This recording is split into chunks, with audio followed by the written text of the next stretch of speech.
Ubwandu bw'umuyoboro w'inkari mu cyongereza witwa urinary tract infection, mu buryo buvunaguye witwa UT. Iyi ni indwara imaze kuba gikwira kandi yibasira abagore kuruta abagabo. Impamvu nyamukuru ni uko umuyoboro w'inkari w'abagore ari mugufi kurenza uw'abagabo, kandi nanone inyariro ryabo ryegereye cyane umwoyo, ubwo ni ku kibuno.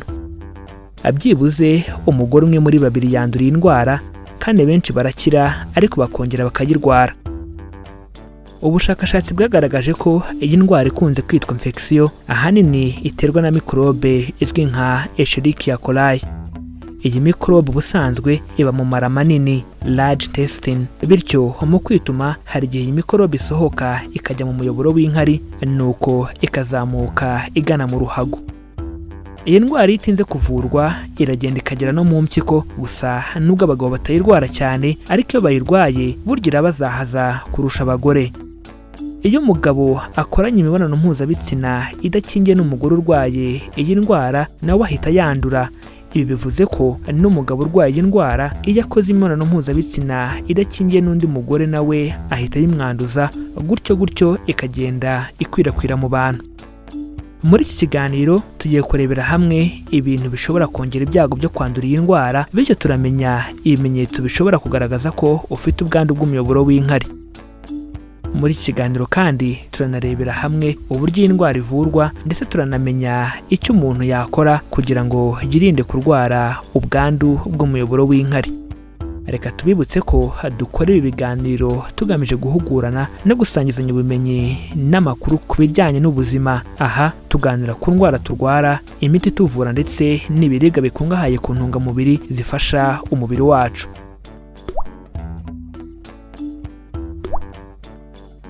Reka mbanze mbashimire kuba mugiye kubana natwe muri aka kanya tubungabunga ubuzima bwacu, bityo murabizi ko abatabizi bicwa no kutabimenya, natwe tukagira tuti abatarabimenya bicwa nuko batarakora subscribe kuri channel Mizero Media ngo bamenye ko kwirinda biruta kwivuza. Niba utarabikora nyaboneka bikore kuko nta kiguzi bisaba, kandi kuri iyo nzogera byegeranye nk'uko bimeze mu mfuruka yo hasi iburyo bwawe. Nubikora nibwo buryo buzajya bugufasha kuzajya ubona ibindi biganiro bishya tuzajya tubagezaho.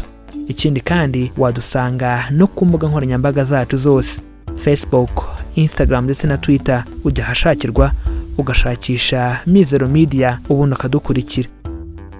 Asibyo gusa kuko no kudusangiza ibitekerezo byanyu biremewe, bityo ubaye hari icyo bifuza kutubaza, ubaye hari icyo bifuza kudusobanuza, cyangwa se ubaye hari icyo bifuza kutwunganira kuri iyi ngingo ndetse n'izindi ngingo tubasangiza, nyaboneka twandikire muri comments hano kuri iyi channel. Mu gihe wakunze ikiganiro twabagejejeho, kanda like, ubundi ntubyihererane, kora share, ubisangize inshuti n'abavandimwe bawe kugira ngo nabo basobanukirwe uburyo bwo kubungabunga amagara yabo. Iki ni ikiganiro Amagara n'Ubukungu, ikiganiro mutegurirwa na Mizero Media buri kuwa kabiri, kuwa kane ndetse no kuwa gatandatu. Tubahaye ikaze mu kiganiro cya none, aho tugiye kurebera hamwe ibintu bishobora kongera ibyago byo kwandura indwara y'umuyoboro w'inkari, bityo turanamenya ibimenyetso bishobora kugaragaza ko ufite ubwandu bw'uyu muyoboro. Muri iki kiganiro kandi tunarebera hamwe uburyo indwara ivurwa, ndetse turanamenya icyo umuntu yakora kugira ngo umuntu yirinde kugira ubwandu bw'umuyoboro w'inkari. Reka tubibutse ko dukora ibiganiro tugamije guhugurana no gusangizanya ubumenyi n'amakuru ku bijyanye n'indwara turwara, imiti tuvura, ndetse n'ibiribwa bikungahaye ku ntungamubiri zifasha umubiri wacu. Kubisangiza inshuti n'abavandimwe bawe ni ukudufasha gukomeza kugeza ubu butumwa bw'umuryango mugari. Ikiganiro kirambuye ni mu kanya.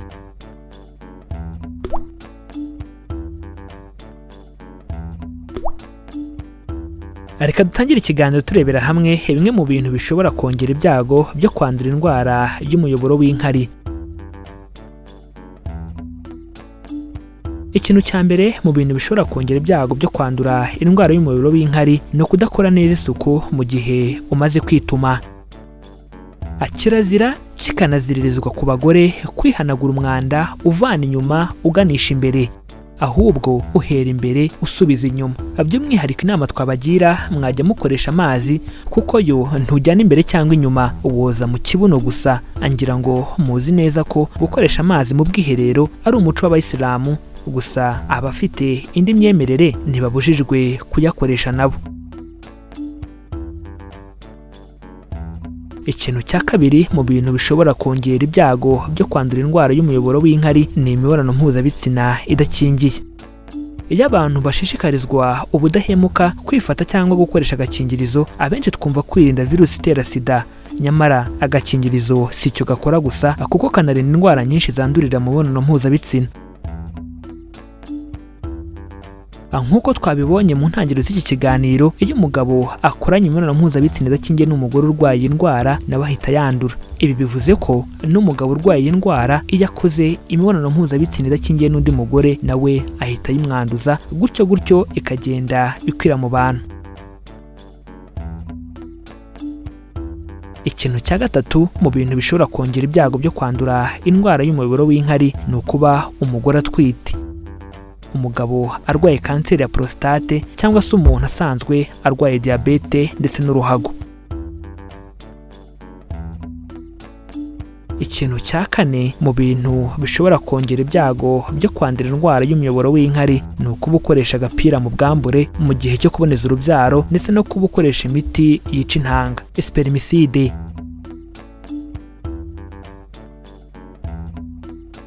Ikintu cya gatanu mu bintu bishobora kongera ibyago byo kwandura indwara y'umuyoboro w'inkari ni ugukoresha isabune woza ubwambure kimwe no gukoresha imiti ya antibiyotike cyane, kuko bigabanya bagiteri zo mu gitsina za ngombwa zishinzwe kukirinda. Ngira ngo muribuka ko mu biganiro biheruka twaganiriye ku buryo bukwiye abari n'abategarugori bagomba gukorera isuku imyanya myibarukiro yabo. Ubaye utabizi wareba mu biganiro twabagejejeho biheruka.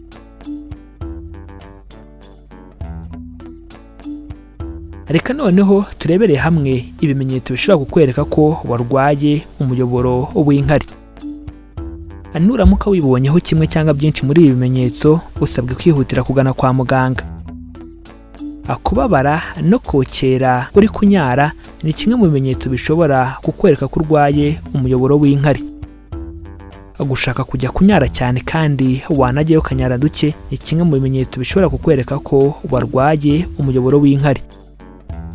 Kuribwa mu kiziba cy'inda no mu gice cy'umugongo cyo hasi ni kimwe mu bimenyetso bishobora kukwereka ko warwaye umuyoboro w'inkari. Kumva unaniwe cyane ukanahondobera ni kimwe mu bimenyetso bishobora kukwereka ko warwaye umuyoboro w'inkari. Inkari zinuka zijimye rimwe na rimwe hakazamo amaraso ni kimwe mu bimenyetso bishobora kukwereka ko warwaye umuyoboro w'inkari. Iyo mikorobe zigeze mu mpyiko uratengurwa ukajya n'umunaniro, nibi ni kimwe mu bimenyetso bishobora kukwereka ko warwaye umuyoboro w'inkari. Reka noneho turebe uburyo indwara ivurwa. Akenshi abantu benshi bakunze kwitiranya indwara n'imitezi cyangwa trichomonasi, bityo bigatuma bayivuza nabi, bigatuma nayo ihora igaruka. Ariko icyitonderwa nuko imiti yayo ntiwemerewe kuyifata utandikiwe na muganga, bityo baguha umwe cyangwa ibiri muri iyi ikurikira. Cotrimoxazole bacterium ni umwe mu miti umwe ari uko wayandikiwe na muganga nyuma yo kugupima agasanga urwaye umuyoboro w'inkari. Ciprofloxacin ni umwe mu miti umwe ari uko wayandikiwe na muganga nyuma yo kugupima agasanga urwaye umuyoboro w'inkari. Amoxicillin ni umwe mu miti umwe ari uko wayandikiwe na muganga nyuma yo kugupima agasanga urwaye umuyoboro w'inkari. Norfloxacin ni umwe mu miti umwe ari uko wayandikiwe na muganga nyuma yo kugupima agasanga urwaye umuyoboro w'inkari. Levofloxacin ni umwe mu miti umwe ari uko wayandikiwe na muganga nyuma yo kugupima agasanga urwaye umuyoboro w'inkari. Azithromycin ni umwe mu miti umwe ari uko wayandikiwe na muganga nyuma yo kugupima agasanga urwaye umuyoboro w'inkari. Nitrofurantoin ni umwe mu miti umwe ari uko wayandikiwe na muganga nyuma yo kugupima agasanga urwaye umuyoboro w'inkari. Iyi miti iyo wayandikiwe uyifata hagati y'iminsi 5 na 14 bitewe n'uburemere bw'indwara, kandi ugomba gukurikiza inama wahawe na muganga cyangwa farumasi bayiguhaye. Iyo uri kuyifata usabwe kunywa amazi menshi cyane cyangwa umutobe w'inanasi, kandi iyo ukorana imibonano mpuzabitsina n'abantu batandukanye usabwa guhita unywa ikinini kimwe cya ciprofloxacin ako kanya nyuma yo kubikora. ku bindi bisobanuro ku ikoreshwa ry'imiti cyane cyane iyo mu bwoko bwa antibiyotike, gisha inama farumasi wawe cyangwa ubaze muganga neza uko ugomba kubigenza.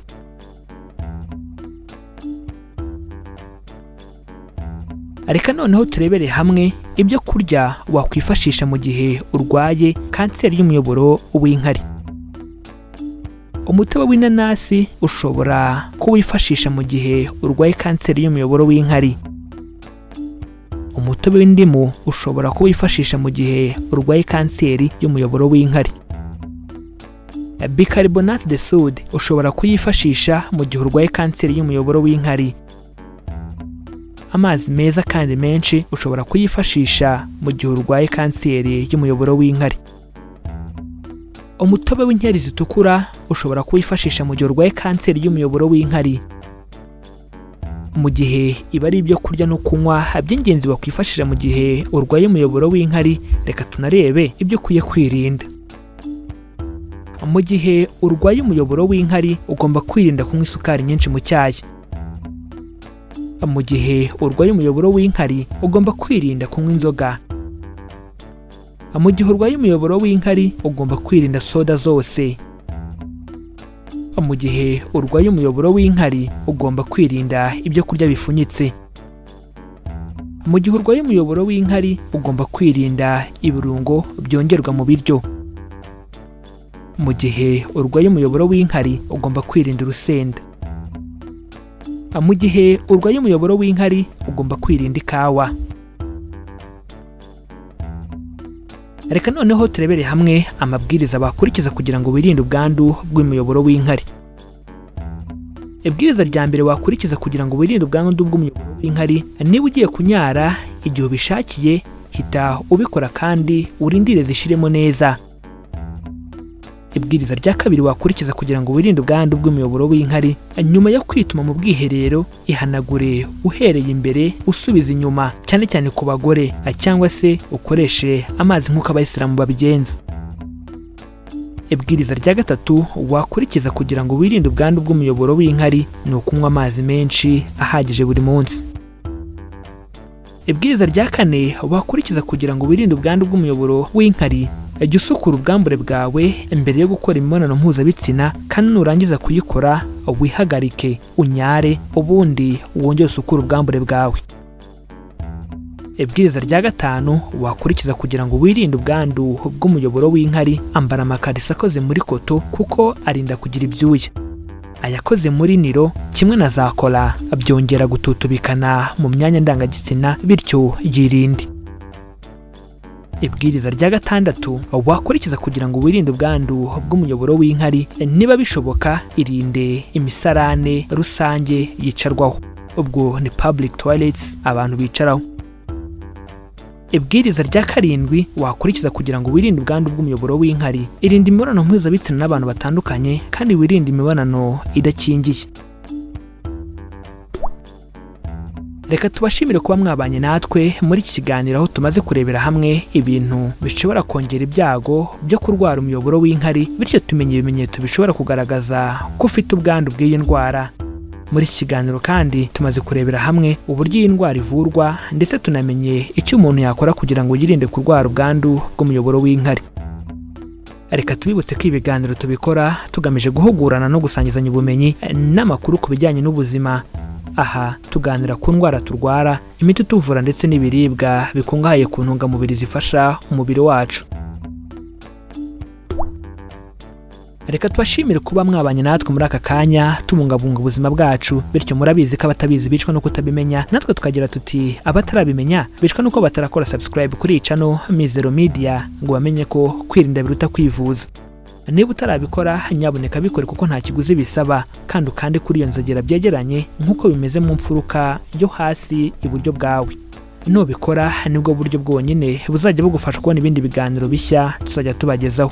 Ikindi kandi wadusanga no ku mbuga nkoranyambaga zacu zose: Facebook, Instagram ndetse na Twitter. Ujya ahashakirwa ugashakisha Mizero Media ubundi ukadukurikira. si ibyo gusa kuko no kudusangiza ibitekerezo byanyu biremewe, bityo ubaye hari icyo bifuza kutubaza, ubaye hari icyo bifuza kudusobanuza cyangwa ubaye hari icyo bifuza kutwunganira kuri iyi ngingo twabaganirijeho cyangwa izindi twabaganirijeho ubushize, nyaboneka twandikire muri comments hano kuri iyi channel. Mu gihe bakunze ikiganiro twabagejejeho kanda like, ariko ntiwihererane ubutumwa, kora share ubusangize inshuti n'abavandimwe bawe kugira ngo nabo basobanukirwe uburyo bwo kubungabunga amagara yabo. Iki cyari ikiganiro amagara n'ubukungu, ikiganiro mutegurirwa na Mizero Media buri kuwa kabiri, kuwa kane ndetse no kuwa gatandatu. Amahoro y'Imana bane namwe kandi tubifurije kwirinda mbere yo kwivuza.